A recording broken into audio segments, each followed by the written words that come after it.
I got the unstoppable colony to 200 colonies and it resulted in a ton of productivity, but also affected my defenses. Before we start, this video is part of the Colony Survival High Stakes Mode series, where our difficulty is on very high, which means loads of zombies. As you can see, we're back where we left off. Day 25, 100 colonists.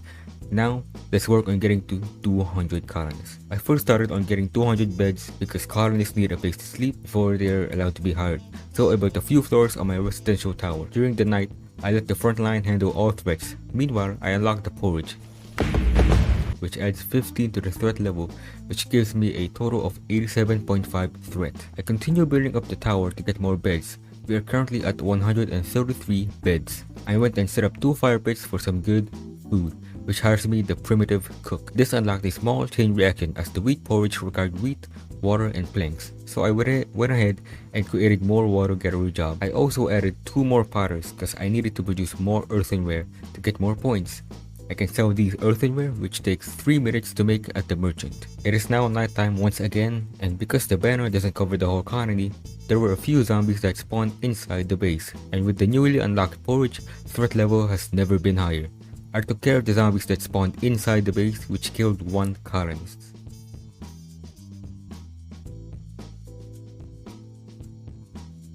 I hired the 2 potters, 2 primitive cooks, 2 water gatherers, and also revived the colonists killed last night, which adds 7 colonists, officially passing the 100th mark. I was looking at the merchant and saw that copper ingots could also sell for 3 points, so I upped the production of copper ingots by hiring more smelters.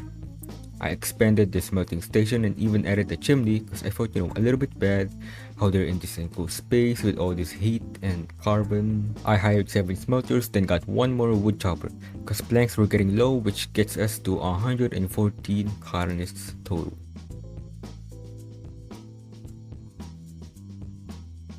The front line did work against the horde. I even died 1 time trying to capture their glory. But we're now on day 28. With the recent upgrade to copper ingots production, I figured I may as well upgrade the production of raw copper as it's important to stay ahead when it comes to that. So I hired 2 miners to mine more copper. I also started putting some copper lockboxes to increase point capacity. They add 50 points because I got another goal of extending the cover of the banner to prevent zombies from spawning inside, which requires about 500 points, hence the copper lockboxes. After a few more lockboxes, I can now have 550 points.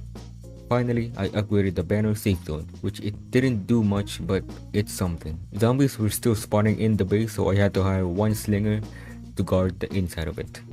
I wanted to work on getting another building up for colonists with job blocks, so I started building a pavement, but I decided the colony here for a start, and then the unthinkable happened. Due to my lack of focus on improving the front line, about 10 red bar zombies reached the base, killing 1 person. I had to manually kill those zombies, and that was a close call, but now I really need to focus on improving the front line, so I added 6 additional slingers to help with the defense, which should be good, right? It's day 29 now, and I finished the pavement for the job building thing. This is actually the point where I ended this recording because I was feeling a little tired now at that point. So now, we will move on to the stream we did on Twitch on this series. The stream started off with the night of 29. Now, remember when I added those extra slingers and thought that was enough? Well, it was too much, because the unthinkable once again happened. My freaking slingers has run out of ammo, and now tons of zombies are headed for the base as they are breaching each hurdle of the frontline maze. With the archers feeling helpless and the slingers actually being helpless, I had to risk getting siege mode to save the unstoppable. So now I had to manually punch all of them, which took a while, but in the end, it saved the colony. Seeing what happened to the colony the night before, I had to up the production of slingshot ammo. Because of this, I got 3 miners to mine some stone for slingshot ammo. I am now at 133 colonists, which if you guys remember, I only had 133 beds. So now, I can't hire any more colonists until I got more beds. And I managed to squeeze a few in the residential tower, getting us to 138 beds. Then I did some landscaping for the job building, and here comes like 30. I hired 3 colonists, 2 tinkerers because we really need them. The tinkerers didn't make enough ammo for today, so I had to prepare for a situation similar to the night before, which is risking siege mode. I continued building the job building. You know what, let's just name it Job Central, because I started the flooring on Job Central and also hired 2 more wood choppers because we're just not doing good on wood. Night 31 was good, we had enough ammo for the night, so I just focused on adding more floors to the residential tower, but all is good, we now have 154 beds. I hired 1 forester to balance out the amount of wood choppers I got. We now have 139 colonists thus far. I hired 2 more stonemasons to up the production on stone bricks, 6 more berry farmers, and that's it for day 32. For the night of day 32, it was all chill, there were no problems at all. So let's go to day 33. I started working on some sort of vault to put all my lock boxes in. I also hired 2 more primitive cooks to help with the food.